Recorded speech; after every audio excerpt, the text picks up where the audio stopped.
কি বুঢ়া কি ডেকা সকলোৰে মুখত এতিয়া এটাই ধ্বনি জয় জগতগুৰু শ্ৰীমন্ত শংকৰ জয় জয় সনাতন হৰি জয় জয় ৰাম। এইদৰে এতিয়া ভক্তিৰসত গদগদ যোৰহাট মহবন্ধাৰ এৰালতলি পথাৰ আৰু মাত্ৰ 6 দিন পাছতেই লাখ লাখ ভক্তৰ সমাগমেৰে দ্বিতীয় বৈকুণ্ঠপুৰীলৈ পৰিণত হ'ব যোৰহাট। শংকৰদেৱ সংঘৰ ৯৬ সংখ্যক বাৰ্ষিক অধিৱেশন 6 পৰা 9 ফেব্ৰুৱাৰীলৈ অনুষ্ঠিত হ'ব 4দিনীয়া বৰ্ণাঢ্য কাৰ্যসূচী। সেয়ে এতিয়া যোৰহাট মহবন্ধাৰ এৰালতলি পথাৰত যুদ্ধকালীন তৎপৰতা। সকলোৱে চলাইছে নিজা নিজা শেষ প্ৰস্তুতি। বৈষ্ণৱ পণ্ডিত সোণাৰাম চুতীয়া সমন্বয় ক্ষেত্ৰত উদুলি মুদুলি পৰিৱেশ। জগতগুৰু শ্ৰীমন্ত শংকৰদেৱৰ উদাৰ মানৱতাবাদী আধ্যাত্মিক দৰ্শনৰ আধাৰত প্ৰতিষ্ঠা লাভ কৰা উত্তৰ পূবৰ বৃহৎ ধৰ্মীয় অনুষ্ঠান শ্ৰীমন্ত শংকৰদেৱ সংঘৰ অধিৱেশন এইবাৰ শিক্ষানগৰী যোৰহাটত। যোৰহাট মহবন্ধাৰ এৰালতলি পথাৰৰ 1200 বিঘা ভূমি সামৰি অনুষ্ঠিত শংকৰদেৱ সংঘৰ অধিৱেশন। 3,50 লাখ টকা ব্যয় সাপেক্ষে আয়োজিত অধিৱেশন।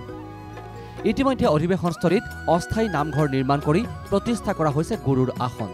প্ৰতিদিনেই নামঘৰত গুৰুৰ গুণানুকীৰ্তন। ভকত বৈষ্ণৱ থকাৰ সুবিধাৰ্থে অধিৱেশনস্থলীত সাজু 200ৰো অধিক শিবিৰ। 200টাকৈ চৌকাত 500 ৰান্ধনীয়ে ৰান্ধিব বিবিধ ব্যঞ্জন। সাজু চৌকা, সাজু খৰি, সাজু সকলো।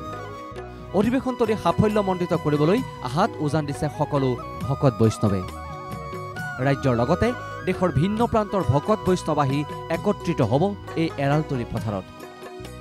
জাতি ধৰ্ম বৰ্ণ নিৰ্বিশেষে সকলোৰে মিলনস্থলী হৈ পৰিব অধিৱেশনৰ বাকৰি। অন্তিম পৰ্যায়ৰ প্ৰস্তুতিত ব্যস্ত আয়োজক সমিতিৰ লগতে ডেকা বুঢ়া সকলো ভকত বৈষ্ণৱ। অধিৱেশনৰ শিবিৰসমূহ 90% আমাৰ কাম সুকলমে হৈ গৈছে।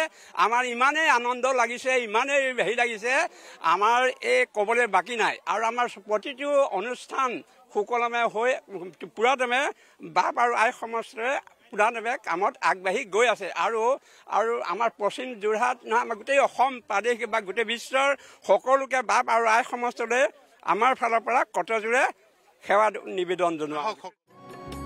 এইদৰে এতিয়া ভক্তিৰসত গদগদ যোৰহাট মহবন্ধাৰ এৰালতলি পথাৰ। 50 লক্ষাধিক ভকত বৈষ্ণৱক আদৰিবলৈ সাজু শংকৰ সংঘ।